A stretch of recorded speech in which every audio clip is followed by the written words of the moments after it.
obviously you're not a golfer. I must have drank me about 15 Dr. Peppers. Congratulations. How do you feel? I gotta pay. We have heard the chimes at midnight, Master Romeo. You're an inanimate fucking object! You told I'm coming! And hell's coming with me, you hear? Who the fuck has the goddamn gall to call his house on a Tuesday night? God! All right. Hello, ladies and gentlemen. Welcome to another week of 3 for 3, in which we have a very, very, very special episode focused on the man himself, Steven Seagal. Is that him? Oh, Who are you? it's What do you Mr. have to do Holler. with martial arts? Are you gonna stop the Chinese, the Japanese, Taiwanese? We're all together, one student of life. Are you a 7th Dan Aikido black belt master, Sam? Mr. As- FBI agent Dai Ryu. As- Sam, I just have to say that was more convincing than anything in any of the things we're going to talk about that Steven Seagal did today. So I give you props for that. Thank you. This Jack, is the I know closest you thing I said- could find in my closet to what he wears on a daily. Yeah. Jackson, I know you said you didn't want to see his face, but ladies and gentlemen, we must show the face of Steven Seagal. That is the face of disappointment in your whole acting career. You could have had such a promising life if you didn't just fucking throw it away on some shitty movies and trying to make yourself look cool. I got some There we go. information at the very end of all this that I need to share with all of y'all that will deface the face of Steven Seagal. Even further than it already has been. Exactly. I don't Apparently. believe you, Sam. Steven Seagal cannot possibly, his reputation is too bulletproof. It cannot be marred. I don't believe anything you say will change that. But go ahead. He's literally just gonna at you, and you're just gonna fucking fly. Oh my God. So we have two movies of his that are not notable at all. They're not one people should know, at least, off the top of their This heads. is like And 90% of his filmography, if we're being honest. But then we have a huge Really gap. wanting to find exit wounds, which isn't that the cover you held up, Matt? This one, no, this was just his 5 film collection. Oh, word. Okay. This is what the cover of Oh. it. And Exit Wounds is not in there at all. It's Attrition, Driven to Kills, Kill Switch, Mercenary for Justice, and Today You Die. So You own Attrition, heard. yes, I do have Attrition. wow. But it's funny because that's like the most recent one on the whole list. But yeah, and then we have a huge gap because I chose the SNL special, unbeknownst to me that none of it's online, which I could have sworn it was because I thought I had seen clips from it before, and now we cannot find shit. Yeah, I just want to shout out Peacock for having the shittiest catalog of its material because just looking at that season of They must SNL, yeah. every episode that season, clearly the episodes they have on there are heavily cut down from the original broadcast because they're all only like 37 minutes. And fun fact, this was the first full episode of SNL I've ever watched in my life. What a way to start, right? And I don't know much about SNL, having never watched a full episode, but I know it's usually longer than 37 minutes, even without commercials. So I assume that the older ones, they just don't have all the sketches. Because, yeah, you'd think, oh, well, they must have done it for this one because this is a famously, like, the worst episode of the show. But they're all the same runtime that season, so I don't like why even have them there if you're not gonna, And that is What are they weird trying to hide? because, like you said, yeah, I've seen clips from this episode online, so I don't know why they wouldn't have it in the actual. Trying to hide the white man cam, okay? I will say though, sidestepping from Steven Seagal, the side characters in the SNL episode are really fun to watch. Just being, like I liked Weekend Update personally. I was, it's just nice to see, Norm Macdonald and all them just going at it. Yeah, just to get this out of the way before we, yeah, shit on Steven Seagal. I'll just take a little moment to talk about SNL in general. I've always had a theory that I've never been able to prove because I've never seen a full episode. But I've always had a theory that SNL was never funny, like actually, and that it's just the most overrated show ever. And watching this episode last night kind of reaffirmed that for me because even the non-Steven Seagal stuff was so unfunny. It wasn't even I didn't laugh at all throughout the entire, even the non-Steven Seagal parts. I was like, this is not the least I bit funny. really enjoyed the Michael Bolton free range chicken bit, Yeah, It was dumb. especially because It's they the need to bring stupidest I it thought fucking that thing back. I've was ever funny. The seen. eggs are so priced. The only time I laughed in that entire episode was in that sketch at the beginning, just the part where Dana Carvey as the president was like, it was the clearly the pre-taped, like he was inserting all their names and shit like that made me laugh. That was the only part of the entire episode that I thought was actually funny. Every single other sketch and joke and everything, because in the episode that's on Peacock, literally in the entire episode there are only two sketches with Steven Seagal in it. Almost the entire episode he's not there. So, and His none of it opening I monologue was cut. mean, SNL is definitely hit or miss, but you are coming in on like the lowest point to be fair. fair. There But is like definitely episodes that are funny, but then there's episodes that are like even in good seasons that are just like not great. I just That's the not the whole point of thing the show. like I've seen funny SNL sketches before. So I know like there are times where the show has been funny, but it's just like I don't know, it just seems to me like most of the time it's like, yeah, this feels like a show where they only had a week to write all the sketches and they changed it over and over and over and over and over again and probably got rid of all the funniest shit and they wrote it under duress and just, I don't know, it just feels like a lot of it is just, never really felt like that funny to me because, like the only thing I can say about SNL that I've noticed is just like the actors are really talented, but the writing just never, I don't know. But I had to see more of the show to I guess be able to say because even like the parts of this that you think would be like, home runs, like the Weekend Update, I didn't laugh once. I was just like, okay, I like Kevin Nealon's Mr. What was it? Mr. Mr. Subliminal. Subliminal. I thought that was pretty. I laughed a couple times at that one. His Um, delivery was good, but the lines he was saying weren't funny. That's what I mean. Like the performers on SNL are always more talented than the writing. I feel a lot of the time. But again, I'd have to watch more of the show. But just based on what I've seen Young, in the past, young ass fucking Adam Sandler, which caught that me off. wasn't the least bit funny to me. I was just like, what? What's the joke? He's saying it all in one breath. That's the joke. No, he's just saying random bullshit. Like anyway, this is supposed to be the roast of Steven Seagal, not of SNL. My apologies. well, this is also SNL is a part of this whole part, and we don't really have much to go on with his part because there's not a lot to show for That's it. kind of the thing is, yeah, I'll But say this, I guess. So with his parts, because that's the thing I noticed. He's awful in the two sketches he's in. Like, what no, about his Andrew Dice Clay impression? say what? His Andrew Dice Clay impression, though. Yeah, it was interesting for sure. Kind of And accurate in many regards. There was points actually where I was like, that's not bad, but I don't know if it's yeah, just come from the I, same neighborhood. I was like, he definitely could have done worse. I mean, that wasn't like a terrible Andrew Dice Clay impression, but the Chris Farley sketch, the one that he was in. First of all, I just have to say, like, that was actually incredible to witness. Like, that is the epitome of like a train wreck you can't look away from. I mean, like, you can feel like we've talked before on this show about how silence can be deafening.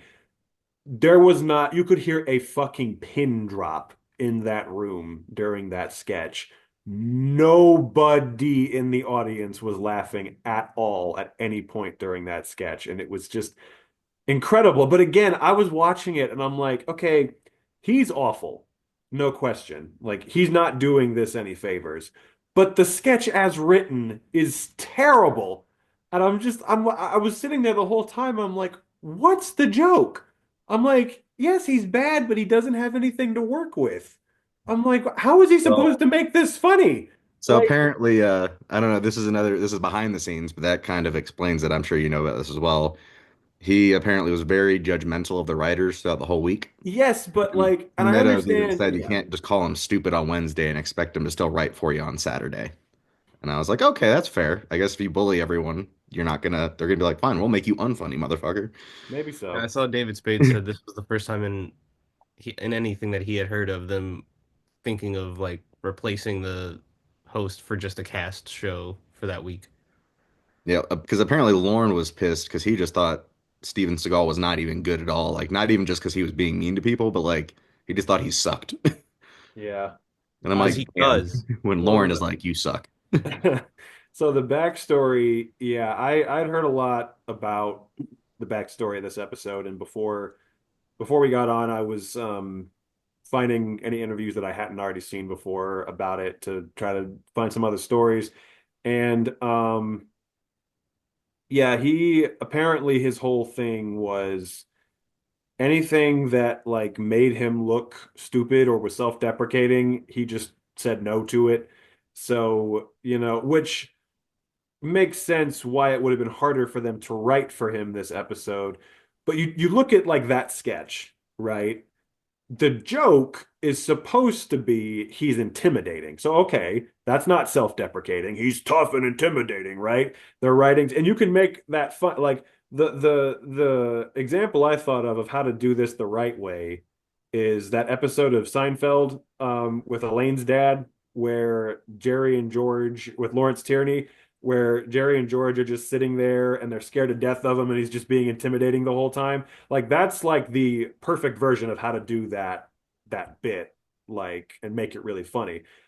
But here again, like there's nothing funny being said. There are no real jokes. There's nothing like Chris Farley will say like yeah, I gotta watch so I can keep the time.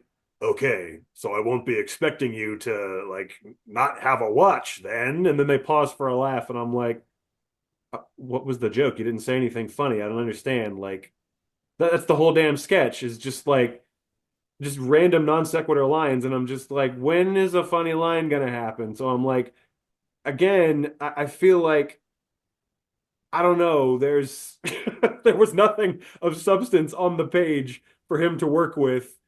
And then on top of that, he's just a terrible performer in the scene. But I'm just like, because in the Andrew Dice Clay one, you know, and that one I was like, okay, this is it's not a good sketch, but it's at least a better written sketch than the other one. So that one is more on him for tanking it because Chris Rock is pulling his weight in that sketch.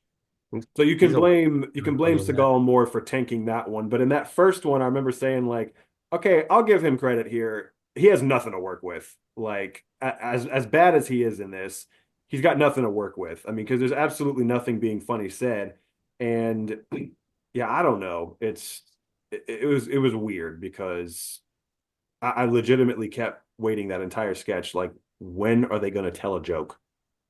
When are they going like when is someone going to say something funny? I'm like just saying something in a funny way does I don't know. It was weird. Um but again, yeah, they um I I mean, he know could have been like, yeah, like his monologue was just him singing for the most part. Yeah. yeah, because I read about Playing guitar. Didn't even talk, barely.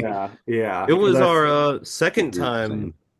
this episode, or second time for me because I watched it second, where he is playing guitar and singing and promoting Oh, his music. he had like his own. So, quick Unless little. you didn't get to the credits of Attrition, Jackson. oh no, I turned that shit off immediately as soon as the Oh wait, credits. you There's a missed whole missed musical his number concert at the where he end. is performing Yeah, and and they're dancing. Oh, okay, I missed that part. Yep. Um, but yeah, no. So I watched this show. I cannot remember the fucking name of it off the life of me. But I was telling Sam about it. It was a documentary show where Steven Seagal literally joined the police force in like Louisiana, Yeah, I've heard and of like it. as a deputy. And he would literally end most of the shows with him just playing the blues in some bar or some shit, you know. And I was so happy, but also not surprised at all when I saw it at the end of Attrition. I was like, Makes "Yep." sense. But yeah, as far as his SNL episode, it's funny because I saw an interview where I watched several today, and I found out that yeah, because I'd heard plenty of stories already, but then I found out more about how again, pretty much like with the monologue, I heard that the whole point was it was supposed to be self-deprecating, and it was supposed to be he was supposed to sing kung fu fighting, and it was supposed to be more of like a kind of a joke about his movies and stuff. But again, he vetoed every single thing that could possibly take the piss out of him or his career. And it's funny because I can't remember who said it. I can't remember it may have been David Spade, I think it was. Yeah, who said like, you know, basically this is a comedy show, and anytime we tried to pitch something funny, he didn't want to do it. And he was like, we realized very quickly, like, you see the problem here, right, Steven? This is a comedy show. And that's why, because he says there, I just saw it, like, in the monologue where he's like, yeah, I want to be very serious and talk to you about some serious things, and I know we can have fun, but I want you to know there's a more serious side to me, and it's more than just that. And I'm just like, okay, this isn't the place to do that, bro. Like, just take the piss out of yourself. It's a fucking comedy show, sketch comedy. Like, but according to, because the interview I've seen 1,000 times is the one with Bob Odenkirk where he's talking about it. And he said he kept going around the whole week saying, I don't know what you do here. I've never seen your show before. And it's just like, you've never seen Saturday Night Live? Like, where the hell do you live? And Yeah. it's just possible, like, maybe he just, I don't know, just didn't get the show, didn't really, like, they just asked him to come on, and he was like, all right, fuck it. It'll be a good promotion for me or whatever. But Were you what's able to find any videos where he commented on the disaster? on, Like his backlash of this episode and stuff, or I'm sure he probably will not admit to any wrongdoing. I don't I've think he never has heard that. him talk about it before. No, Yeah. I'll yeah. double check, but I don't think so. I can't imagine he gives enough of a shit to bring it up, but although I did, I I just did don't think he hear, likes making himself look I bad. did hear one story. I did hear one story that because Lorne Michaels famously called him the worst host of all time, and he apparently said like he was on Jay No. Leno's show at one point, if I remember the story correctly. After Lorne Michaels got on the show and called him the worst host of all time, Seagal was on Jay Leno's show, and he said like, "Why did he say that? Why did he say I was the worst host of all time?" And Jay Leno like tried to brush it off as just like, "Oh yeah, because he had to pick on somebody big, right? He had to pick on a big star, right? 'Cause that's why, because you're such a big star, because you're tough, and that's why he picked on you." And he goes, "Oh, okay. Well, that makes it better then." And everyone's just like, "You dumb fuck." Like he actually his ego was so big he actually believed that. But At least Lauren wasn't sitting there and hearing like his office doors get kicked in one at a time. yeah, He's like, because I saw an interview with take his word for what it's worth. He's a sleazebag as well. But I saw an interview with Al Franken where he was talking about because he was I guess there for that episode, and he claims that there was a when they were pitching jokes, he and Lorne were he basically had to take the bullets that Lorne couldn't take because Lorne always had to maintain a good relationship with whoever the host was. So he wouldn't tell someone that something was a bad idea. He would make one of the writers do it. So Franken was the guy taking the bullet, basically, and he was just like, Seagal pitched a sketch at one point, like for Victoria Jackson, one of the female cast members, to be in with him, where he's just like, okay, how about this? I play a therapist, and she's my patient. And I tell her that in order to get over her problems, she has to have sex with me. And we have sex, and I tell her she has to come back and do this every week. And Al Franken says, so you want to do the most disgusting sketch that anyone has ever done on sketch television before? And he goes, you never like my ideas. Why is that? Or something, just pitching just awful shit like that. And he was just a menace behind the scenes of the whole thing is, everyone who was around basically, has talked about it at length. But and just all kinds of I don't know if this happened well, this didn't happen on the SNL episode, so I guess it's not relevant, but I saw Rob Schneider tell a hilarious fucking story because he was there.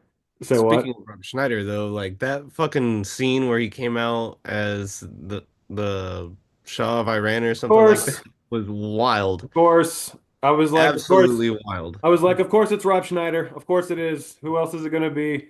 If they need someone to play the racist stereotype, it's always Rob Schneider. Or even if they don't need it, he'll do it anyway. He Because can be that Mexican, Indian, Middle Eastern, whatever you need anything, him to be. anything. He's a multi-talented performer in that way. He won't just do a racist Middle Eastern impression. He'll also do a racist Asian one or a racist Mexican one or a racist. He's got all the impressions in his catalog. But Just like Seagal. yeah, yeah, as we'll talk about with one of the later movies, I guess. Mhm. But yeah, it's apparent that this was and all the stories I've heard over the years, I've also heard that again he refused to because Bob Odenkirk was telling the story where he said, he kept saying the whole every time there was a sketch involving him fighting somebody, he would always say, "If I do this sketch, if I do it, I have to beat them up." And just like he refused to get beaten. He would always have to beat them up, and they would just be like, Jesus Christ, guy, like fucking ego is out of control. And then the thing that I hate that they cut, because I know one of the most famous parts of the episode, there's this whole fucking sketch at the end where he just beats up all these guys in a boardroom, like these oil executives, and he beats them up for 10 minutes. Like they're all stuntmen in suits basically, and he's throwing them around the room and like through doors and shit. And then he just looks at the camera and says, "This is what happens when you pollute the planet." And that's it. And yeah, it's just Maybe that's why it's cut from the episode because you can't be saying that kind of shit on television. I You can't let people know. I guess so. But The yeah, I'm threat is actually because they do have that online. I did see that clip, and it's funny because he says that, and nobody says a fucking word, and then he yeah. has to like kind of motion to the audience, and then they like all start clapping, and I'm like, somebody hit the applause sign immediately. And somebody should have been hitting the laugh sign during that freaking sketch with Chris Farley. I mean, I actually couldn't believe the dead air that was being sucked it, out of that it room. literally, as I watched it, just slowly turned into going through one ear and out the other, and I was just kind of like staring as things were happening. Yeah, it was pretty Kind insane. of made me upset, but that's what leads into what I have to say at the very end. So Um, yeah, that was actually kind of crazy. I mean, like no one in the audience was laughing at all. I mean, at anything for almost that entire sketch.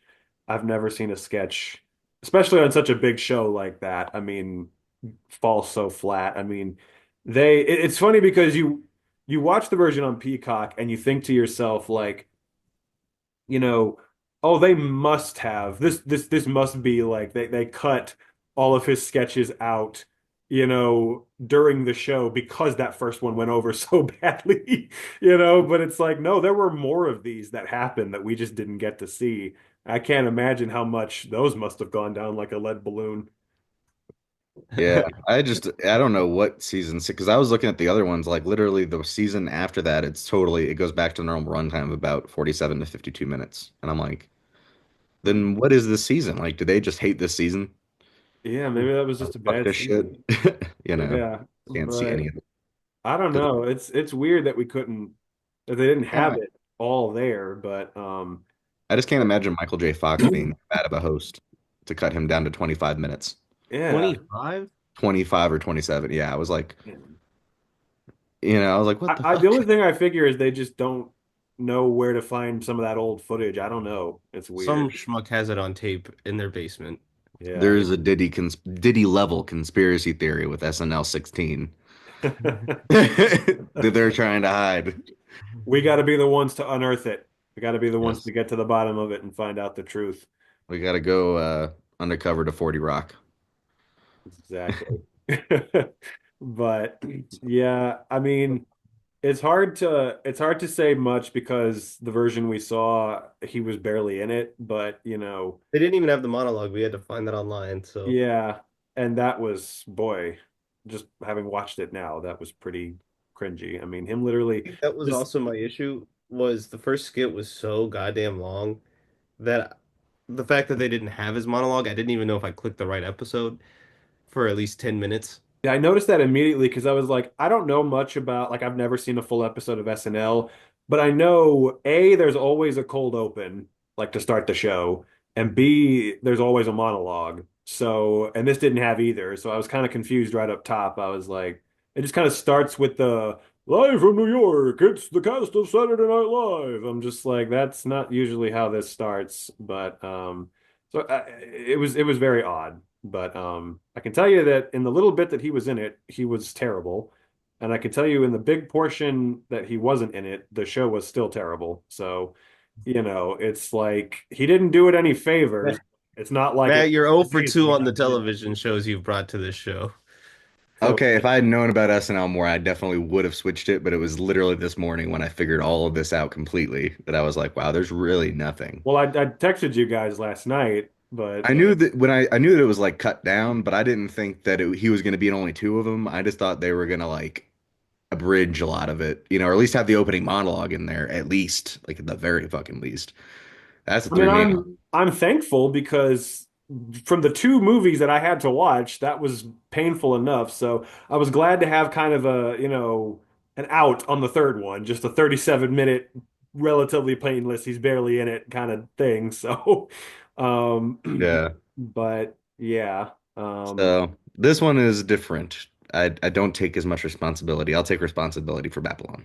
plus, yeah, this was, I Hey, mean, as the far as all fans the love TV shows Babylon, you've okay? The fans love it. As far as all the TV shows you've picked, this was It's much only less been two. painful than this. Well, the two, but Yeah, much less painful than the Spoils of Babylon. I can say that for damn sure. fair. All right. Well, let's continue on with this painful train, the pain train, like Steven Seagal brings on all his foes. Which I don't know how you guys are I feeling. say I feel like everything's Attrition and peachy Untitled are keen. the exact same fucking level for me, huh? Everything's peachy keen, as he says. Be me to Burma, Scotty. Because that's Into the Sun, Sam's pick, I think would be a good choice. That is 2005. Direct-to-video, I didn't really look that up too much, but I feel like a direct-to-video shit like movie. It looks and feels like hashtag one. vote for Takayama. Hashtag vote for Takayama. He is the rightful leader.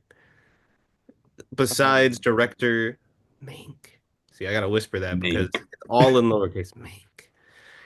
And Mank ain't got no shit on Mink because Mink is going straight into the heart of Japan. He's going straight into the streets. He's giving you all the details, all the blood. Brought to you by Andy Adam, I think his name was, um, who does a lot of special effects work. So practical effects, which are great. But this movie's ridiculous. This movie is both hot garbage, and then we'll have like one shot for 2 seconds be really, really interesting and like this when he's in the thing with the slot machines and he's walking down and you have all those people playing the slot machines and the colors flashing. I enjoyed that. But this movie is hot, hot, hot garbage, and I would like to hurl myself into the sun after seeing Into the Sun because it's just bad from the get-go.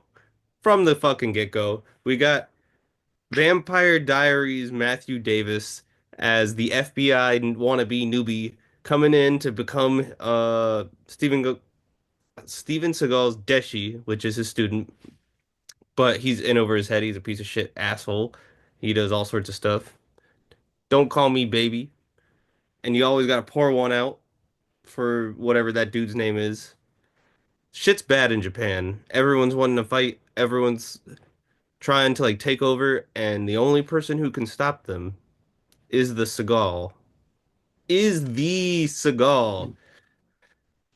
I don't know if either of y'all would get this reference based off of y'all's ad reference, but I would happily give Chumba Casino 15 out of 10 stars. Nope. Nope. Okay. I was getting a bunch of ads with Ryan Seacrest advertising Chumba Casino and how well he loves Chumba Casino, and I was like, man, this really is just Oh, where did you watch it? Tubi. Oh, me too. I I didn't didn't get that. I didn't get jumbo. I don't remember what I got honestly, but it wasn't Seacrest. I It just got a bunch taxed of like my medicine commercials and soul. shit. I think that's yeah. I usually get like heart shit. Yeah. I don't know Hashtag why. go Bruins. I guess Sam has a better heart than we do because it's not advertising heart medications to him. Yeah, I'm just a gambler, I guess. I just want to make you lose all your fucking money. Two cervezas, por favor. Two cervezas. Yeah, it was. Hey, that scene killed me. I do genuinely think Donald Trump studied Steven Seagal's performance in this for his pacing and inflection and fluctuation of voice, because that's exactly what he would sound like sometimes. It is horribly lit, except for Steven Seagal's eyes. So, like, most of the scenes where he's indoors, it's very dark. You cannot see much, but there's always a little strip of light over, right over his face, just so you know who he is and you can see him and see the emotion that he's pouring into this character of FBI agent Dai Ryu. It's bad. That's all I really got to say from the get-go. It is just super bad, and I have a very big question. Um, was that like there is a part where he had the katana and was swung down on this dude's head, and it did multiple takes of that. Do you think he hit him multiple times, or do you think it was supposed to be a like he hit him once, but they did multiple takes because that's cool? Or do you think he had to do multiple takes because he kept getting it wrong and they just threw it in all together because they were like, this is so fucking bad? I I think that they were in the editing room. Steven Seagal watched it. He hits him one time, and he said, "You know what? I think I need to hit him more than once. Can you do that for me?" And he said, "Yeah, we can just cut the other angles in there together, sure." And so that's why it's like that. Is because he just wanted. I feel like he was like, one time isn't cool enough. I'd have to see the scene again to know for sure. I do want to say it's really cool that this was the second movie in a row that featured people spraying chemicals on the blood and such to hide the DNA Very good point. from, He wrote both movies, yeah.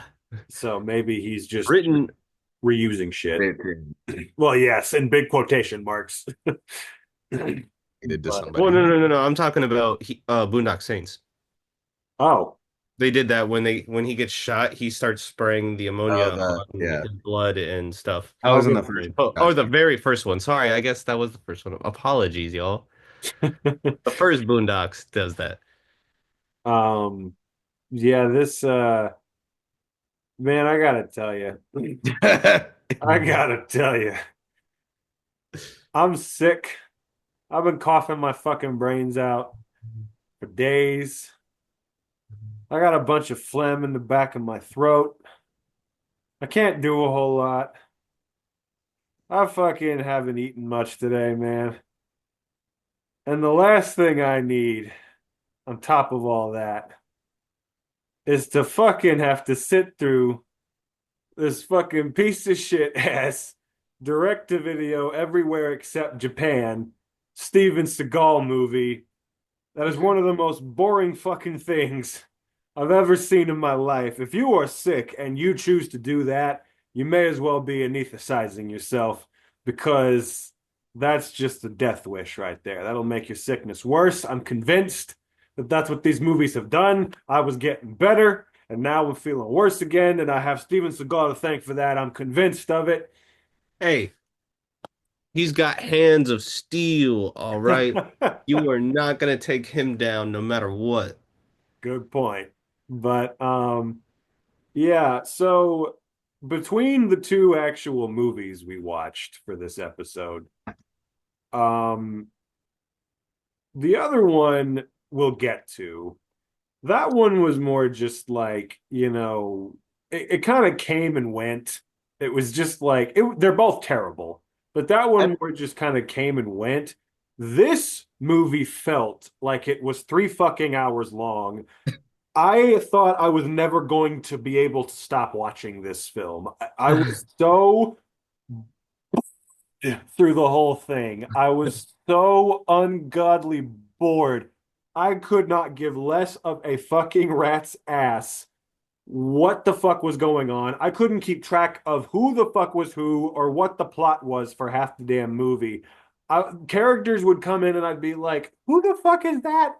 And I would think it was a certain person, and then another character would come in later and I'd be like, oh, that's a different character than that person? Like, what the fuck? And then just you stop caring at a certain point. But yeah, this is awful. This is a terrible, awful, Hey boring Jackson, movie. Yes. are these your chopsticks? Did anybody get like the Tropic Thunder vibes from the very opening where he's like in the helicopter and it's Yes. just like green? I was like, but this came out in 2005. Yeah. I'm like, who's parodying who? Who figured this one out? Because they Ben came out. Stiller saw this shit and was like, all right, I'm making fun of Steven Seagal. Yeah. Damn, I just realized we had three different decades of him Yeah, good point. for our picks. Oh, We saw we're going through the transition, 90s, the aughts, Yeah. 28. teens. Yeah, he looks a bit different each time you see him. I guess you can say, but more hair dye, more fucking. It is funny to go through the whole range of like 90s Steven Seagal when he looks like an action star, and all the way to Attrition when he's just got the full blown like the dyed black goatee and the orange sunglasses, and the So whole there's a thing. scene. I low key wish I had picked this one, but this is again hindsight. The newest movie he came out with. There's a clip online of him in a fucking rolling chair, rolling across the fucking floor, Okay, shooting people. I was going to, because I knew there's a movie where he doesn't get out of his chair the entire There. time. And I Yes, was going to suggest that, but I never did. that was the one I was thinking of because I was like, how the fuck did he get so lazy? He said, "I'm not getting up out of the chair." Well, you can tell just from the two that we saw that it's honestly going to be hard to differentiate because they're so similar. But like, because both movies open with him as a soldier, like on a mission, and then it's like, I'm leaving that life behind and I'm moving to some Asian country where I'm going to live the peaceful life of the Kung Fu master. And then the gangsters, I have to stop them, and they've, taken somebody, and I got it. They're both the same fucking premise, basically. I was reading that some of the places they filmed here were actual streets he grew up on as a teenager because he lived in Japan pretty much through most of his childhood. I didn't know that. And so I feel like this one was a very personal one for him, and he felt He's close not as to much of home, a which is poser as probably I why thought it he was. was so long. I was not expecting over 3.5 hours for the runtime, and it definitely was in and out of just I could not give a rat's ass, and then I couldn't give a rat's ass about him, but everything that's going on around him and the whole cast, the Japanese cast, I'm really into their performances because they're all really serious. The dude who chops off his pinky and then he gets shot straight in the face. I was like, that's disrespectful as fuck. You don't break the code. They broke the code, and that's why that dude had to die. And Stanley Clark's music was weird as hell because I was like, you're supposed to be making music for Boys in the Hood and modern kind of Check's a check, man. sounds. And then he just starts off with the stereotypical ass Asian music, and then he starts going into the funky kind of sides of things, and it just kind of made me think of the different corners of Japan, and the movie really made me want to go to Japan just because I want to actually see this kind of stuff. But also I hope I never see Steven Seagal in Japan, but I do kind of hope I see him now so I could punch him in the goddamn nuts and then run away because I don't know if you'd be able to get up and chase me. He's just gonna flip you. Just Yeah. I don't think have you he's seen the videos of him I, just like throwing people around, and you're like, what is he actually doing? Hey, Because it's like he barely not touches. not to be a dick, Sam, but I don't think he's chasing anybody these days. I mean, I'm just thinking of saying. when he threw John Leguizamo into a wall and then knocked him down is what he'd do to me. Yeah, but yeah, well, because again, even in these, see, I want to see his just to see the difference. I want to see his older 90s movies to see the difference in how like the action in those was versus in the two that we saw, because Oh, they're in pretty both good. movies, it is the funniest shit ever. How he does not move an inch. He's supposed to be this like badass like kung fu master, and we're meant to think he's like beating the shit out of these guys. He doesn't move a fucking inch. If he does, it's shot from behind or from the waist down because it's clearly a stunt double, which I knew. I was so excited I'm gonna because say his movies. this is his stunt double It's Ah, nothing like for him. this movie. Maybe if you put the like the hair and the goatee and shit, or not Dion Histra, the hair. stunt double lead. I see. But I was excited because I was famously his later movies are famous for having very obvious stunt doubles. So I was like, because the trick is always, if he looks really skinny all of a sudden, it's not him, it's a stunt double. And if he's actually moving around and shit, and you can tell because there are a couple of scenes, not so much in this one, but there are a couple of scenes where he moves a little bit more, but again, it's always either shot from behind or from a way where you can't see his face, like from the waist down. So you're just like, okay, that's not him, that's a double. But this one, it's hilarious because, first of all, whenever he fights, you can tell he's barely moving. He'll just stand still and yeah, just like he'll do this with his arms, but he won't fucking move an inch. And then yeah, Matt, you pointed out the hilarious him just slamming the guy into the soda machine, like barely moving, and it's just like, okay. But I he's wanted supposed more of that. I wanted more like ridiculous, like, violence where it's like, almost like that one is just kind of like you're laughing at it. You're not, or almost with it. You're not like, that's dumb. yeah. I wanted And more of that, but it didn't give me that. but my thing is in this one, he barely does anything. I mean, even by his standards, like the part towards the end where he goes into like the apartment with the sword and he kills all the guys.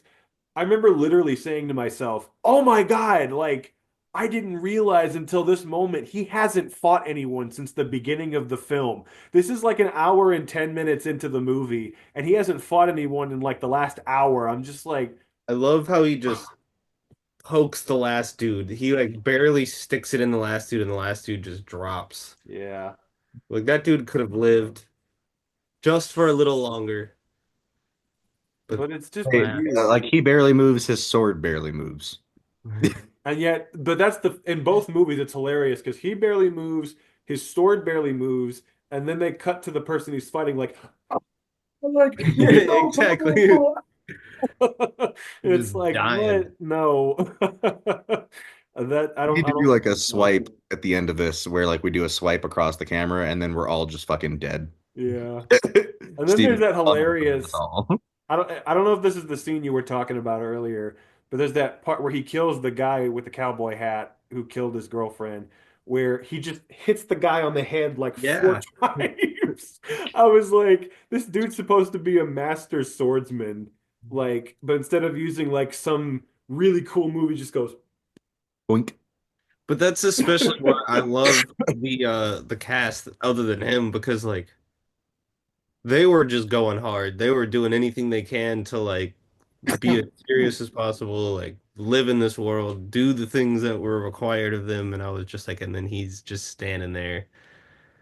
Yeah, and it's like because in both movies the supporting characters are try because this one literally is just copy and pasted every shitty 90s action script you've ever seen, just copy and pasted, but like so it's not really interesting story-wise, but the other actors are at least trying because even a really shitty script can be improved somewhat if you have actors who are pulling their weight and trying to make their characters like interesting.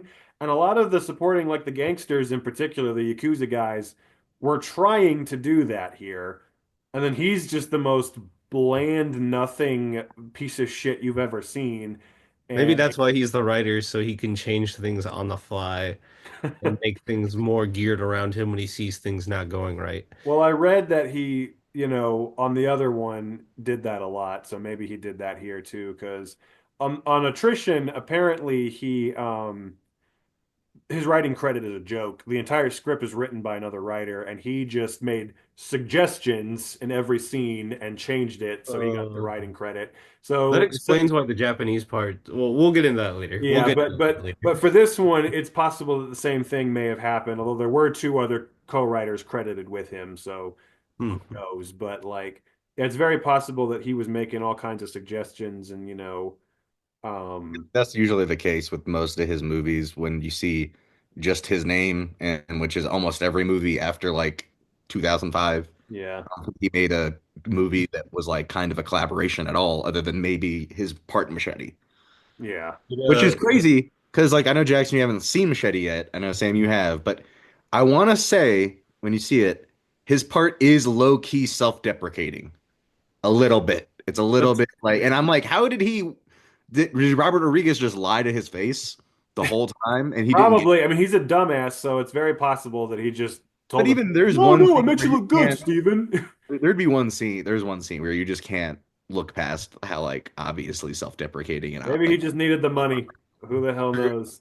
I mean, it's Maybe he great. That's the only good. I was thinking to myself the other day about how it's literally been about 10 years since I was introduced to Steven Seagal, which was you showing me Machete, and It how just has taken off. it's taken me even in some directions that I do not appreciate, in some directions that I'm like all about, and then some directions that just physically make me angry. and to be honest, Steven Seagal is one of those guys who, you know, there are action stars from the 80s and 90s who, you know, we're not really famous for being in very many good movies. People like, no offense, I know you guys are big fans of his, Jean-Claude Van Damme, who, like I'm not dissing him. I'm not dissing him. I'm just saying he is not. I'm about to get to this story at the very end of this, and their big beef. Oh boy. But But continue. guys like him and Dolph Lundgren and certain action stars who were not known for starring necessarily in all of the most high quality action films, but they made up for it by either having likable screen personas or a lot of charisma, or in Jean-Claude's case, having a ton of screen presence and being a really good martial artist and just having a brand that worked, or just like, just or in Dolph Lundgren's case, like he's a really good dude behind the scenes, and again, he has charisma and all that stuff. So it's like you understand how even if the movies weren't always quality, you can see why so many people like them and why they built up this big cult following. Steven Seagal never made sense to me. He's just one of those guys who just every movie he's ever starred in was a piece of shit. He has absolutely no screen presence. He can't fight for shit.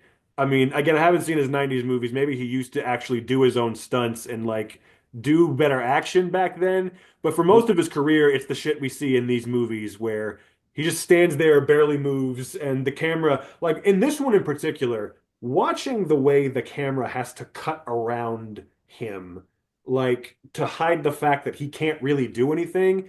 It was actually like, as bored as I was for most of the movie, that was the only part of it to me that was actually kind of fascinating, where it was just like, just every single action scene, watching just how they staged and shot and edited these scenes to mask the fact that it's either a double or he's barely moving. I'm just like, this, it's so pathetic because even the absolute worst action movies with the worst direction, at the very fucking least, will show, the whole point is to showcase how much of a badass, how good of a fighter your action star is, and to have an action star who the whole point is you have to shoot around him to hide how bad of an action star he is. I'm like, it makes you wonder like how this guy ever became a thing. It's wild. It could be a money laundering scheme. Like all of his direct-to-video movies are just a money laundering scheme. Matt, you're getting into the thing I'm going to talk about later. All right, all right. I That's a mean, little tease it is. there. It's starting to make sense, though. There's a whole Wouldn't lot. shock me. It wouldn't shock me if he himself was part of the It's heroin like trade like everyone is he in this just film. trying to get this movie made. They do not give a fuck if it's good or not. They're just trying to get it done. Yeah. Does it cut together well? We don't care. it cuts together. Yeah, it Because yeah, this one I agree. Like when I was watching this, I was very like not into it at all. Like I kind of laughing at it, but I wanted to laugh at it more, and I didn't. that's the thing with both of them. Like I wanted to laugh more, and the other one was like whatever. It came and went. It was whatever. This was I've just heard the that. most soul-suckingly boring thing I've ever seen. I was like, literally nothing about this is entertaining or coherent or again, characters are introduced, and in both movies, he's bitching about, the old ways are disappearing and the younger people have no respect for anything. That's the The whole new thing in this. generation. Yeah, the younger generation doesn't understand, and that's the whole thing is his meeting with the Yakuza boss, where he's just like, which is stupid as fuck. The Yakuza have always been incredibly ruthless, like even if they did used to have like a code, like the way they depict this Yakuza boss guy as like honorable for most of the movie, I'm just like, I'm sure he has murdered many innocent people over the course of his life, but he did it in an honorable way. But this young punk, he just doesn't, he murders innocent people in a dishonorable way.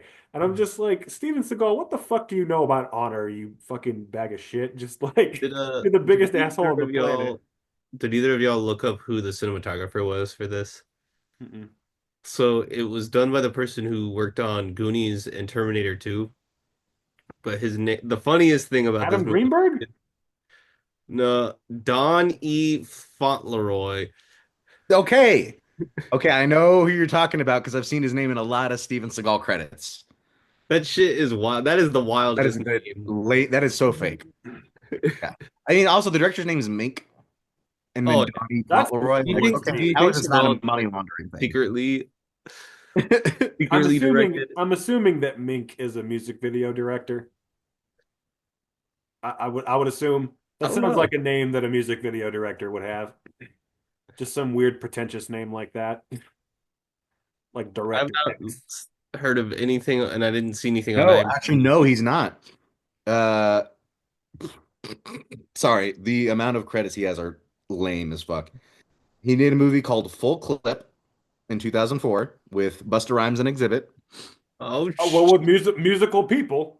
Well, yeah, but then after that, it's just Into the Sun, and then he doesn't do anything for about 11 years, and then he does Golden State Warriors VR, and then in 2021 he does 11 episodes of this thing called Dead Air LA, which is like nothing. Okay, so he's a prolific director then. Yeah, Chris, Christopher he's also Wingfield the creator of Morrison, you Bell's go War. fuck yourself. Huh? Christopher Wingfield Morrison, you can go fuck yourself. He's the creator of Bell's War, follow up The Adventure of Bell, and then also created the book The Art of Robert Valley. Okay, I was partially right. He is But there's no music he's done videos. videography, additional photography, and producing on many music videos. Okay, but he He never just didn't directed he one. didn't direct any. That explains a lot. Oh, I do see that this set at the beginning of Into the Sun was donated to an elephant rehabilitation program where they put all the like environment that they built What is this, The their Protector? little. The what? Hey, I thought about that for the second movie for Attrition. I was literally about to say, "What is this? The Protector?" So Yeah, that yeah, this one this is definitely like kind of like what you said, Matt. I was hoping it was going to be more like haha funny, laugh at it bad, but it was more just like I felt like I was being fucking lobotomized the entire movie. I just like really really just was straining to even care with one iota of my brain about it like at all. And it yeah, it was just dumb. And I just, he's dumb. And this movie was just dumb. And Mink is just dumb. What kind of name is that, Mink? mink. It ain't no mank. So, well, moving on from, I already forgot the name of the movie. Into the Sun. I was gonna call it One with the Sun, but I just was like, I don't know Just as why. good. This is Just as already good. out of my head. Oh, But one little sidebar also, one little last thing about Into the Sun. This is mirroring the movie itself, where you think it's over, but then it comes back for a second. So it ends. It's like a perfect final shot with just him on the bridge and like the sun being highlighted in the background, and then it fades to black, and it's like okay, and then it comes back, and it's just a shot of him in the car getting a phone call saying, "Yeah, what do you need?" And then a pan out to the city, and I'm just like, what was the point? Why did you keep that in the movie? Gotta I'm set it sorry, up for the sequel. it's a Out of little the song. side thing, but That also makes me think of the shot where the three of them pull up in his car in the city and the light is covering over the front windshield. So you can't see any of them. But he's talking to the girl in the back seat and the dude to the next to him for like a good minute or so, and you can't see any of them. And I was so fucking mad about it. But Jackson, actually, I think I have another. This is the same reason earlier as to why there's so many cuts of that sword. They're in the editing room. They had that ending scene, and Steven Seagal went, "But what if I want to do a second one?" You're like, "Fuck! God damn people it! are Go going to get the demand car." a sequel of this film. Yep. Somebody get a stock shot of this ditty. Go get in a car. Fuck. God damn it. I also love how none of us have mentioned William Atherton yet. I honestly was the only person I was like, that dude. Yeah. I was watching this. By Other than far the latest movie I've ever seen him in. Hmm. Like weird, but Yeah. anyway. All right. Well, moving on to Attrition, 2018, I do believe. Another direct-to-video Steven Seagal film, chosen by Jackson. Uh, which this one I will say I did enjoy more than the other one, not by much, but by one scene. We'll talk about after Jackson takes it away. I hope we're talking about the same scene because I there was a assume moment it's in the this only artistic scene in this goddamn movie. The only scene where you're sitting there and you look up and you're like, huh?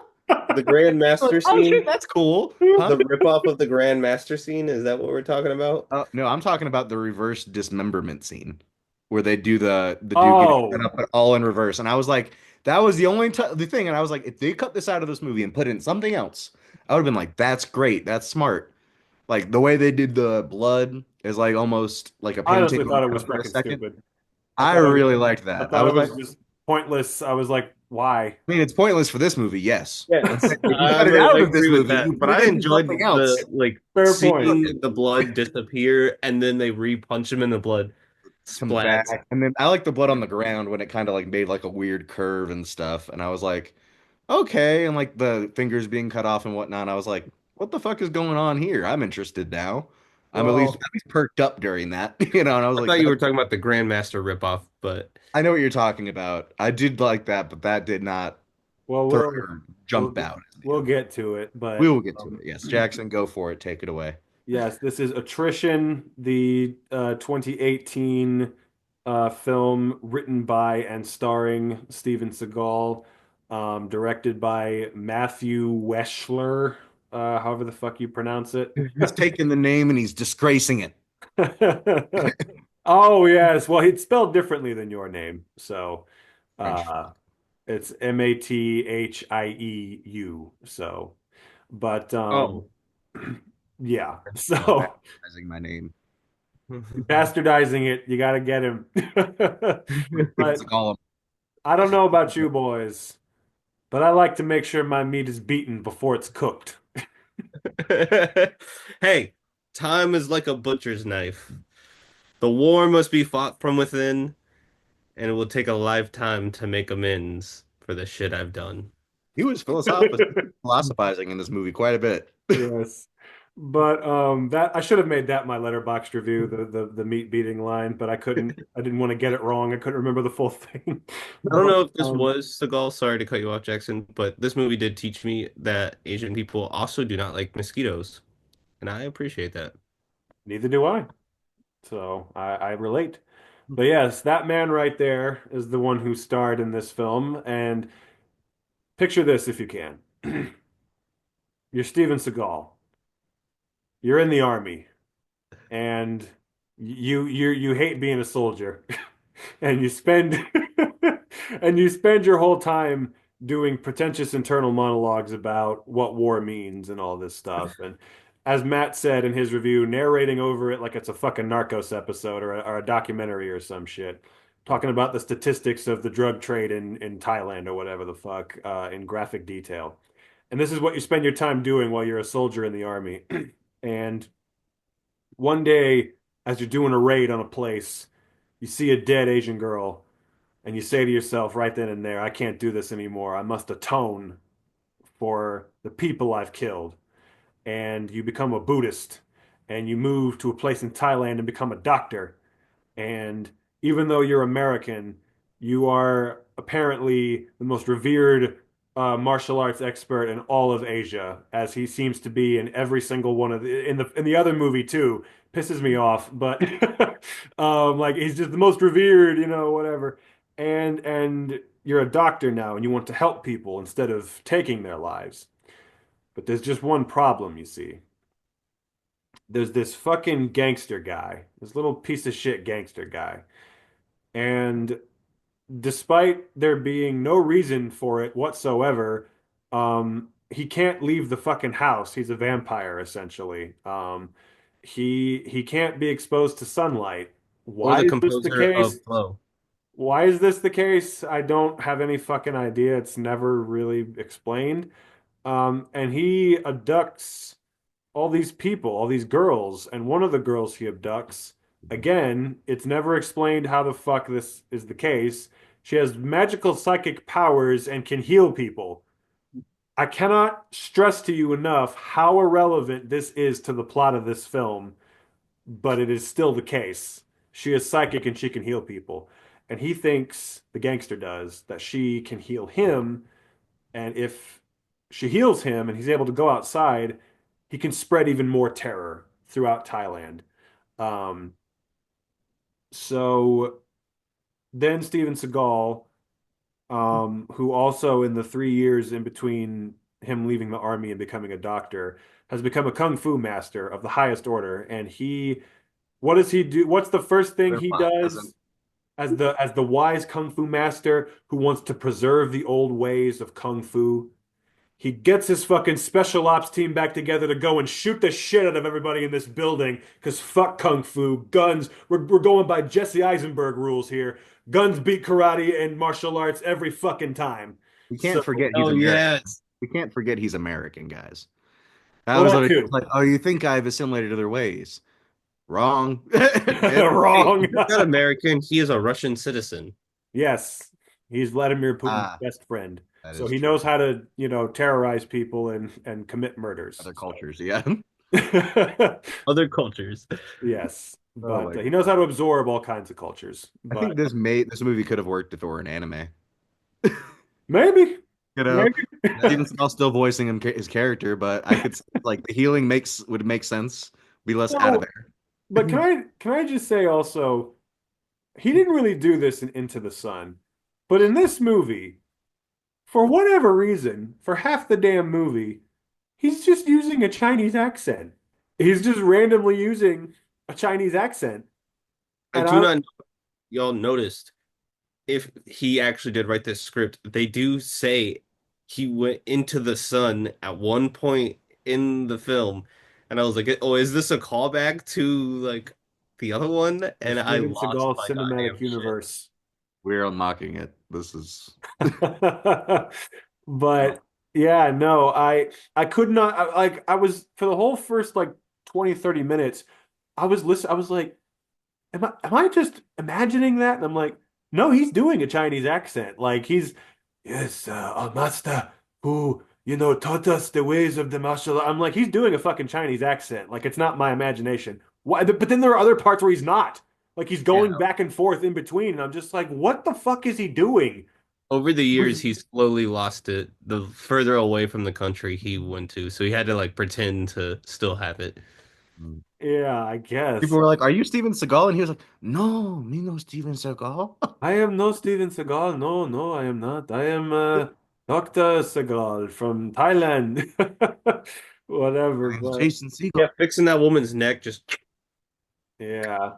He and again it's boy hilarious. running up to him, and he just hugs the kid. He Um goes to save the father from committing suicide. that was a pretty crazy moment for sure. But yeah, he's fucking I would just like to say, in between takes, Matt, repeat that joke. That was very funny. All right, ladies and gentlemen, back to atrocious. Yes. I'll slip that in there somehow.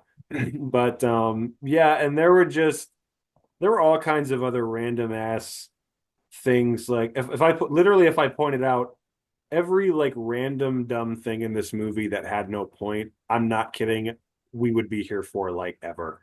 That's every second of the film. So to do that for everything would be impossible. But, one thing that stood out to me certainly was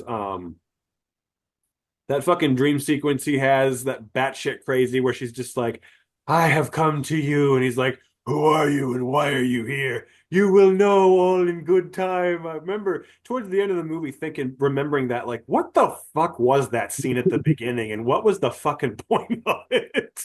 Like, I guess that's the girl he has to go save, but nevertheless, it's like insane. I'm like, why did we have to have that weird ass second episode in a row with like random nudity just for no reason? I'm just like, okay, like, That's all Steven Seagal movies, direct to video. You yeah. bet you'll see Yeah. some titties. If you don't, you'll see him eventually. Maybe Vin, in the beginning. He's a boob himself, so I guess that counts. But I'm gonna say in Into the Sun they had the underwater topless dancers in the Yeah. restaurant. So Absolutely no reason. I feel like there's that scene in the beginning of Attrition where he, sees the dead naked girl.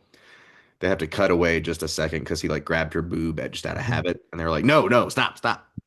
every He's every dead. single in both movies, every single scene where he's with a woman, I'm just thinking about how much the poor girl probably had to suffer off camera, just because he's known for pulling that kind of shit on his Hope movies. she got paid well.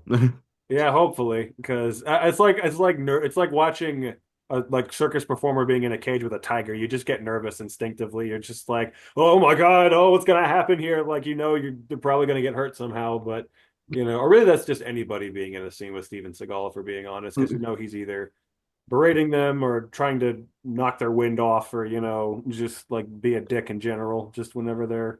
And this one, I just love. There's literally a take in this movie when they're sitting at the table with all the other special ops guys later on. I swear there's a take where it's like he literally just goes like, and yeah, so guys, you gotta have to like the kind of the outtake of him just like forgetting a line for a second, and I was just like, you guys aren't even fucking like, what's the editing room story for that one, Matt? That was the editors like being like, he's not around. Fucking got his ass. of the clips of the SNL episode that we could not get on the episode, I found that he would mess up a line, or he would like say something wrong and then repeat what he just said, which is like, just roll with it, for fuck's sake. Yeah, it's definitely, you got to wonder how many takes it took just for him to get some of these fucking, not that he really does that much all the time, but also, again, as far as the story goes in this one, like some of you out there may be wondering if I was kidding earlier when I talked about the girl having magical healing powers and being a psychic. I was not, but I again cannot stress strongly enough how irrelevant that is to the plot of the film. Like, there's literally no reason for that to be a thing. Like, it could just be he just wants to kidnap this girl just because. The fact that I remember when they said that, I'm like, excuse me? Like, what? Like, this is a supernatural story now? We have supernatural elements in this story, like where he's fucking. Just like the Grandmaster. Did the Grandmaster have? It's been a while since I've seen that. Dragons. They turned into dragons as they were fighting. Or the villain did, turned into a dragon. I don't. Am I crazy? I don't even Wait. fucking. If I may be thinking of the wrong movie, but I'm pretty sure. The Grandmaster with fucking in the Tony seven. Leung? Wait, let me look this up. Let me Turn look into this up. dragons in Shang-Chi, or am I just crazy on that one too? So what? They turn into like something in Shang-Chi too, right? There's a dragon in Shang-Chi, but there's not. Okay, They don't bet. turn into dragons. But no, in the Grandmaster, when I think the Wong Kar-wai movie where Tony Leung plays It Man. But I guess, yeah, no one. That is what I was thinking of in terms of the rain scene in this, but I was about to say nobody turned into a dragon in that unless I've got amnesia. But yeah, there's a picture of a dragon in this. Like on the wall, there's that big fucking insignia with the red dragon for sure. But Is there a dragon in Into the Sun? no, Because then I was gonna say then there'd be dragons in all three, but there be dragons. there'd be But dragons there. That's what they say about Steven Seagal's chest. yeah, the one sketch, that's right. But yeah, it definitely was a very like to me this one Into the Sun was just like pure suffering. That was just like the most boring thing I've ever seen. This was pretty terrible, but it came and went. It was over. It wasn't that long. That's why I picked it. Because I saw it was only like an hour and 25 minutes, even less if you don't watch the credits. So I was Yeah, you missed the fucking Steven Seagal jam session. ah, In a movie I wish where I could have seen that. Maybe it would have sitting made in up a chair, sitting in a chair, playing the for it. guitar while everyone dances this weird choreography that odd. reminds me of Kung Fu Hustle a little bit. But yeah, it's also weird because like again, there are certain parts of this movie that just kind of come and go. Like that scene where the guy, like his brother guy, like is talking to the woman from his office whose kid has leukemia. I was like, where did this shit come from? Like this is from a different movie. Like that just is introduced and then never comes back afterwards. I was like, what is this? Why is this in the movie? This they just needed to fill up the runtime. That was weird. And there were all kinds of yeah, just things that just kind of come and go, and you know, they don't really like matter. And honestly, do you want to know something that's like a funny thought that I had while watching this? I was like, I would die honestly if this movie was just like the entire thing is just them planning to break into this place and kill this guy and it never happens. Like if by the time the credits rolling they still haven't done it yet, I would honestly find that hilarious because it felt to me like there were at least 3 or 4 times where they're like, okay, we're gonna go into this building and we're gonna kill the guy. And like, all right, here's how we're gonna do it. And then we just like cut to another scene, and then it's just like, all right, now we're gonna break into this building. How are we gonna do it? Well, here's the plan. We're gonna kill this guy. Like, I felt like there were 4 different scenes like that, and then we kept never getting there, and we just kept stalling. And I would just be fucking like, if they just never get to the guy and kill the guy, that would just be the funniest thing ever. I don't know. They just keep talking about it and keep planning it. But yeah, just kind of whatever. The whole thing was just kind of whatever, you know. Background noise. Pretty much Yeah. just I, background noise. I feel like if you give it any more like thought than that, you're gonna kind of go a little fucking nuts. That's the thing is like I kind of went into both of them with the same mentality of like, all right, these are probably just going to be background noise, and let's not think about it too much. And that worked for this one, but for the other one, yeah, it was just so mind-numbingly boring. It just, nothing could have. You should definitely. There is some of his earlier works that aren't as bad. At least you can see his action. The stories aren't great, but at least you can see him actually being an action star. In That's the like thing is like I want to see him actually try to fight. Like in both of these, like in this one, that scene where another fucking plot thing that just comes and goes, where he meets the guy in the street and he's like, "Take me as your student." Does that guy even show up again for the rest of the fucking movie? I don't remember seeing you him. hear what he asked him to do? You're not gonna see that That's dude for super specific fucking shit. years. That's a good point. Like Yeah. that dude, yeah, he's gone. That's a good point. I forgot. Yeah, he asked him to. What was it? Like that super specific. Like, It was like go he get said the to put like feathers a from the birds. yep, feathers from the birds, put it in a damn bag, go to like a field, let him free, come back the next day, and then pick up all the feathers. I feel What? like he's just fucking with him. That was the intent. That's what I got from it too, because he said, I think he said like, if you understand that, then you can be my student, or like the first task, then you can be my student. I'm like, did he just say fuck you to him? Like, like basically did because like I don't understand that. Yeah. Even if it's patience, then that just is a no. You Yeah. know, And just still a no. it's funny because again, like this whole thing of like he's such a badass, like please, I want to be your master, show me the way after he just did the most pathetic little didn't move a muscle, just hit him with a couple little jabs. I'm just like, this guy is that much of a badass? Like I don't buy it. But yeah, there's so many action scenes. His character also. Again, Axe. if you go, yeah, With Axe. the name Axe I was as your character, disappointed. you're a I was badass. I was disappointed in Into the Sun. He had a much more boring name. I was like, what? Just Travis? Like no exciting name like Axe this time? Come on, man. You can come up with something better than Travis. But but again, Hey, I he was a know hunter though. that what? He was a hunter though. True. True. But what was I gonna say? Oh, I know if you go into every little thing like this, you're gonna drive yourself crazy because there's no point.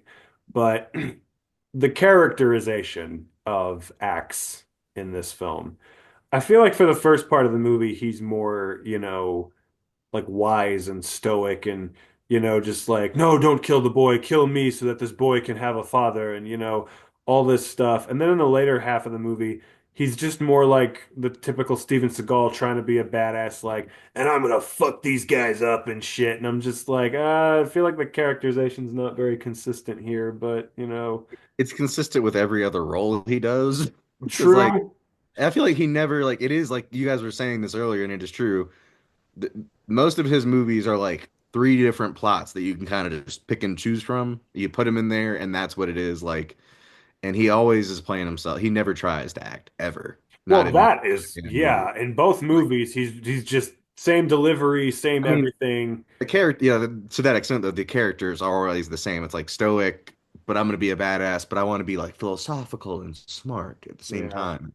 I And want to wax again, poetic, but say some nonsense, like you know. yeah, and the whole ending of the movie is just him again bitching about the old ways are completely gone and no one has respect for the traditions anymore. And I'm just like, oh, shut the fuck up. What do you know about respect? You fucking asshole. That brings me back to my review where I swear to God, he'd make a great narrator because his voice does work well for those statistics. And like, Honestly, I like as long as I didn't see him. the voice he does is so lame for like an action star. Just the yeah, try to sound tough and put on the cool guy voice. It's so pathetic for like an on-camera action star. But yeah, you're right. It's not bad for like a narrator. Yeah, it's like maybe that's his true calling. Maybe Vladimir Putin can have him narrate the KGB training videos at the Kremlin, maybe I was that's his gonna true say calling. we need a Steven Seagal narrated Thomas the Tank Engine episode. Alec Baldwin and George Carlin used to do, but it's just Steven Seagal. Oh boy. Yeah. One thing you can say about Steven Seagal is he was not born on the back of a fucking turnip truck, man. I tell you. No, he was not. But yeah, what can you say? It's just attrition was just like it came and went. I saw it. It was a thing. It it happened. I just love the fact that This he's whole pre episode happened. I I feel love say what? I feel like this whole episode is that way. Yeah, it happened. It just happened, yeah. And I just can't get over the fact that he spends the whole movie preaching about like how no one has respect for the traditional martial arts anymore, and that they need to be preserved, and the lessons of the grandmasters need to be preserved. And then the climax of the movie is just him going into the place and just shooting the shit out of everybody with a gun. It's just like, okay, I think the message of the movie is a little lost here. Also, it's funny because most of both movies I wasn't like, laughing at or anything. It was mostly just boring or stupid or just whatever. The one scene that genuinely made me laugh, it was so fucking random, was the scene where the Sifu randomly just says, "You are my son." I was just like, what the fuck? Like, actually kind of burst out laughing at that scene, just like, I am your son? Why didn't you tell me? And he's like, I don't know. I was just waiting for the right moment. Now seems like the right moment. I was like, it turned into fucking Maury Povich all of a sudden. You are the father, Sifu. It's Oh like, my okay, God. how fucking random was that? But yeah. All right. Well, Sam, I think, has some anecdote which does correlate to can Steven Seagal really fight? Uh, let's see if this works. I'm gonna send a request to share my screen. This ties into the whole shebang. The whole shebang because Matt earlier called Steven Seagal a bastard, and that is the title of my presentation, The Bastard Steven Seagal. This man is one of the worst pieces of shit to ever exist on this earth. He called Jean-Claude Van Damme out and said that he had no martial arts experience and that he could defeat him in seconds. Fuck What that. did Van Damme do? He challenged him to a fight with a $20 million prize. And what did Seagal do? He said no. He said, I'm not going to fight you. It's not worth fighting. He knew he was going to lose because Van Damme is the answer. Van Damme is the greatest. And he would have destroyed and mopped the floor of Steven Seagal's I fucking did. face. Does Steven Seagal even have $20 million? Like, I feel like Jean-Claude Van Oh no Damme's no! way Van more. Damme put up the money. No, He I said, mean the Van winner Damme will did. I'm get just 20 saying. I feel like million. Stevens didn't. He was like, "You're about to clean me out, bro." Like, fuck. I'm about to be penniless after Well, this. that's what I'm saying is that Unplugged, Seagal like did chump not change. have to drop a dime. If he won, he got $20 million. If Van Damme won, he would have kept that money and been fine. Oh, that's even more of a okay. Yeah, Yeah, you're that's even more of a pussy move. not even fiscal. His outfits. Man adopts so many cultures. He thought he was Native American at one point. He thought he was a chef in Under Siege. He thought he was a knight, and then he's wearing a Sorry. Chinese dress. I'm sorry. Okay, That this is picture of one of him those. in the knight's armor on the horse. That's the funniest shit I've ever seen. There Well, are this is one of actual. those. What were you gonna say, Matt? This is one of those. It's not the outfit; it's the person wearing the outfit. Because if you put any of these outfits on Timothy Chalamet, he would rock that shit. Steven Seagal does not. Any one of these. There are actual action figures of him holding and eating the carrot. I don't know if y'all can see that because my thing has that, but yes, he is eating a carrot Which one? Wait. Oh, I I see. also would like to to the point far out right. in both of the movies we watched, I love how he just dresses himself in all black because he thinks it looks slimming. It's just Well, like, no, what you're not fooling anyone, man. the whole point of this is that he has openly admitted the whole reason he wears Asian culture like clothing and everything is because he thinks it looks cool. That's like people who weren't born in New York but lived there long enough to start wearing shit. Or just have Like, been who's there like once and wear culture. like a Yankees hat. Yep. And down to the bottom left, that is a Chinese dress that he wore out in public and openly was like, it's not a dress. But then like the place he bought it from was like, yes, this is a dress for Chinese women. I'm not And gonna lie though, I think he looks a little fly in the native garb on that one up in the left-hand corner. That's the only one I think he actually like fits. And then He, the cook. he pulls it off more than the others, that's for well, sure. the cook is actually a screenshot from the movie Under Siege. That's what I thought. I was like, yeah. That But one is the only one where he is dressed up by someone who is not himself. he's dressed like how he looks like this is where he should be in life. Yes. Yes, we progress. Oh, there we go. Thank you, Jackson, for talking about raids earlier because this man raided this dude's house with a tank and destroyed it, killing his 11-month-old puppy and dozens of his roosters. And he smiles afterwards and does not give a shit whatsoever. I gotta move it over in case people cannot see the image of him inside the tank with his head popping out. This man had no remorse. He destroyed this person's existence and smiled and loved it and was thought, I'm so cool that I killed a puppy and many roosters. Like this is not just like 2 or 3. This is like a whole supply of eggs for the nation. Who is this guy? I don't remember the name of him. That's the issue. I should have written all of this down, but I'm I kind guess of he's a sheriff. I literally made this PowerPoint presentation in the last like hour. So They should have sent him to Iraq. He would have made a killing over there. did multiple TV interviews about it. His non-facial hair with this like size also kind of disturbs me. But that's strike number like 2 or 3. Well, that's like 15 strikes, him killing a puppy. That's like 11-month-old, not even a year old puppy. that's like 15 strikes all at once.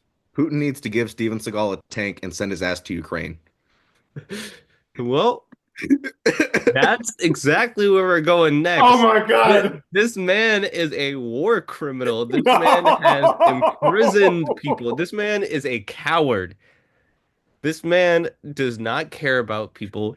His now recent Russian citizenship has confirmed even more so that he is ready for people to die and not live the way that he lives.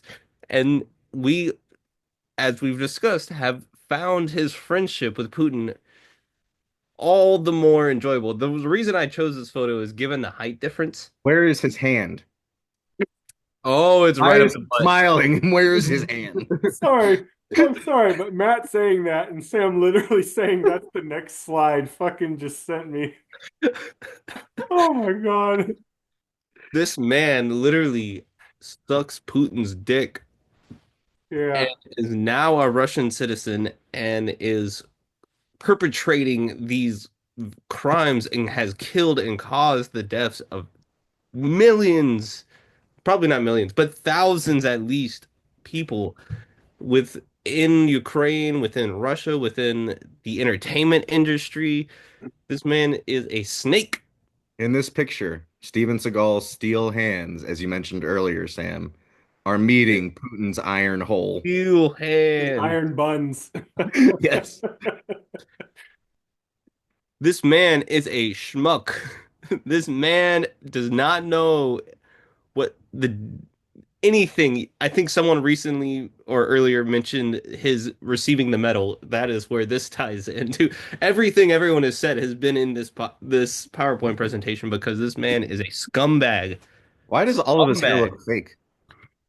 Oh, Like even his goatee looks fake, and the hair, like it looks like a hairpiece up there. That's because he fucking dyes his hair and his beard. Like it looks fake because he's got like 20 pounds of hair dye in there. Looks like a helmet.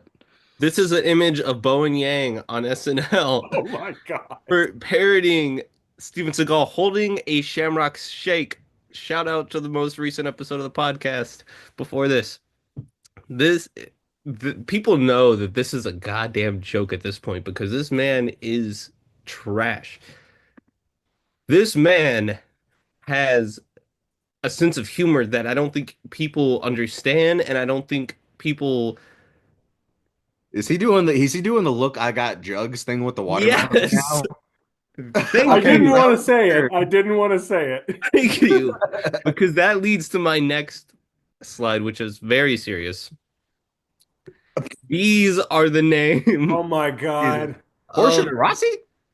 I recognize the bottom 3. I know who they all are. All of these people have come forward, and I know there's numerous more saying that he has harassed them, assaulted them, kidnapped and held a gun to them, which is also, we talked about kidnapping earlier. So like everything is tying in. And what is his response? I don't know if the audio will come across, but we're going to find out. You spend a lot of time in Russia, you Can spend y'all a lot hear of it? time in America, you're making films and so forth. And in terms of your life in America, you've been very much caught up in all the allegations of sexual harassment. You've had a rape allegation against you. And I wonder how you deal with all that. Hello, Steven Seagal. Take the microphone off you. Yeah. Steven Seagal there. And of course, although he didn't respond there, he has said previously he denies any allegations that have been made. This man walks away. But you obviously That's spent more moving than he ever did in one of those movies. America. You're making It sure is. And in terms of It your will life not let in me exit out of America, this you've been shit. very much caught up in all the The harassment. You had a the rape other allegation tab. against you, and I wonder how you deal with all. The other tab. Just accidentally sliding through all of There them you is go. funny to me. Well, these are the last few slides. Fuck you, you goddamn piece of shit schmuck. You goddamn bastard. We don't care about you. We don't care about your movies. We don't care about your goddamn music career, which we had to sit through two. Thank you, Jackson. You're lucky, Jackson. You didn't have to sit through the second You one. turned it But off. I had to listen to this man play guitar twice. I watched all of that, like that TV series I was talking about. I watched almost all of every episode because my dad loves Steven Seagal. I hate this fucker. So, We don't care about your donations. Your goddamn fucking shit. We don't care about your goddamn martial arts, as fake as it goddamn is. We don't care about your ties to Russia because you are a war criminal, you are a coward, you are a fascist, you are a absolute piece of trash. We don't care about if you're a Native American or if you are actually Japanese. Fuck you.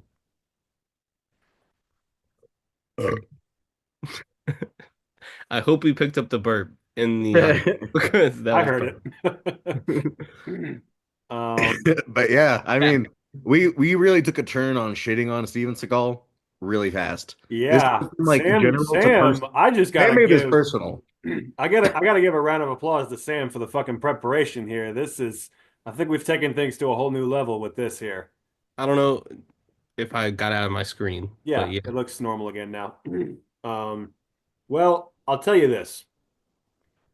Yes, everything you said is 100% accurate. Steven Seagal is a piece of shit and a fascist and an asshole and a Rapist. motherfucker and a rapist and all kinds of things that are unpleasant and terrible. And that is why I love hearing this one story about somebody getting back at him. It's become a legendary story. You both maybe have heard it, but either way, I'll say it for the audience, and if you guys haven't heard it, you'll get a kick out of it. There was a movie that Steven Seagal did once, and I can't remember what it was. And the whole time, he was walking around the set, and he was talking shit because he had just learned some new form of something. I don't know if it was Aikido or what it was, but he had just learned some new technique. And he was walking around talking shit and bragging about, like, yeah, I'm so fucking, I learned this new thing. You can't fucking, nobody can choke me out. Nobody can choke me out. It's impossible. You can't I do know it. the story, but I don't remember who it was though. You can try to choke me out as much as you want, and no one would be able to do it. He was walking around bragging the whole time, and Got a thick neck. That's why. the stunt coordinator on the movie, Gene LaBelle, finally got fed up with it, and he said, "All right, motherfucker, let's go. Try it out. I'll choke you right now, and we'll see if what happens, you know." And he goes, "Okay, go on ahead." And so Gene LaBelle wrapped his hands around Steven Seagal's neck, and he said, "When I say go, you choke me as hard as you can, and I won't pass out." And he's like, "All right, whatever you say." And he says, "Go." And he squeezes his neck as hard as he can, and within 3 fucking seconds, not only does he pass out, he shits his pants. Yeah. So, yeah. All credibility right out the window right there. Exactly. As if he had any to begin with. But that's my favorite Steven Seagal story of all time right there. That is crazy. But another one that I heard that I just have to bring up because I just saw it today when I was looking at interviews. Tom Arnold, when they worked together on one of the movies they did together, I think it was Cradle to the Grave. Steven said, Seagal is not in that movie. It's Jet Li and DMX, and that movie is.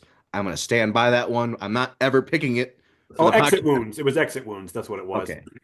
I want to watch that Standing movie. back Cradle to the I've Grave. had dreams about exit wounds. Like there was a dream I had where my brother literally was in a bar and he just whipped open his jacket and there was a copy of Exit Wounds in his and I was like, do I need to watch this movie now? But they were making Exit Wounds together, and they were doing an action scene on a boat, and the director said, "All right, let's block the scene and let's rehearse it." And Seagal goes, "No, I don't rehearse. Let's just do it. Let's just roll the cameras." And he's like, "Well, Steven, we got to block the scene before we shoot." "No, that's bullshit. Just roll the cameras." And he's like, "All right." Roll it. And so they roll the cameras, and Seagal's doing the scene, and he walks out the door, and the door leads right into the middle of the fucking ocean, and he just falls in the water. And and then when he comes back up out of the water, he's got black ink all over his face because his fucking hair dye was coming off and getting into his fucking face. And I thought that was another pretty funny story. Just like, no, I'm gonna do this in one take, no blocking. Just falls right into the middle of the fucking water. So yeah, he's a dumbass, among other things. As Either that or the greatest slapstick comedian ever. We will never know. True. And I'm glad, given especially everything you just covered, Sam, I'm glad we didn't have to pay for any of these. Oh, I'm yeah. glad we watched them all for free. There's no way we would have paid a dime for one of these. No, I mean, I was paid, only going to I watch. paid like a fraction of this, $195, Oh, five shit. of his movies. I paid a fraction of that. Like, Yeah, probably I was like only going to watch because like I the don't. reason I picked Attrition is because it was free. Like that's the only way I was going to do this. I forgot to bring up he was caught up in a money laundering scheme where he was caught that knew it. and the case was dropped, and there's articles out there about how he was like doing ads for Bitcoin to promote like Bitcoin but get money for funding his films, and then he was not actually putting that money into the films. He was pocketing that Hookers, money and using cocaine, those funds for his lavish lifestyle. hookers, and cocaine. What did Makes you say, sense. Matt? Fuck me, and I said that's Me. the name of the Taiwanese hooker. That was an A. I didn't know. I fucking said "fuck me" like that on purpose as I was watching the movie, and I'm glad you followed up with that because I was like, yes. That was a home run. When I read that, I was like, that was perfect. Uh, But fuck you, you piece of shit. yeah, Are these your chopsticks, Steven Seagal? there I you need to go. know so I can shove them into your throat and you bleed out on the floor, you fucking coward. Well, I think for once, we are 0 for 3.